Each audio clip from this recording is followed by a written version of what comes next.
Mayurbhanj जगसीपुर PM Shri सरकारी उच्च विद्यालय को जगसीपुर विधायक तथा राज्य सरकार जंगल परिवेश एवं जलवायु परिवर्तन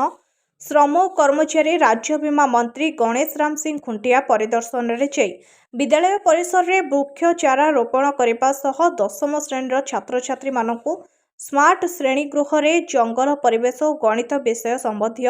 पाठ अध घंटा धरी पाठ पढ़ाई। विद्यालय मुख्य फाटक विद्यालय छात्र छात्री माने मंत्री को स्वागत करथिले। मंत्री को यह परिदर्शन समय जगसीपुर उच्च विद्यालय प्रधान शिक्षयित्री महासुनी हेम्ब्रम विद्यालय विभिन्न समस्या जेपरिक नुआ श्रेणीगृह निर्माण करने, नुआ बालक छात्रावास, पाचेरी निर्माण, साइकेल स्टैंड, रोसई घर सह डाइनिंग हॉल, ड्रेनेज सिस्टम, विभिन्न उत्सव पालन पर पेंडाल, कॉन्फ्रेंस हॉल एहीपरि 9 दफा दाबी विद्यालय तरफ मंत्री को लिखित भाव दाबीपत्र प्रदान करिसेंति। जगसीपुर ब्लॉक गोष्ठी शिक्षा अधिकारी सुशांत कुमार सिंह, सहकारी शिक्षयित्री अस्मिता महांत, करंजिया बनखंडर डीएफओ बैद्यनाथ माझी, जगसीपुर ब्लॉक वीडियो मोहिन कुमार नायक,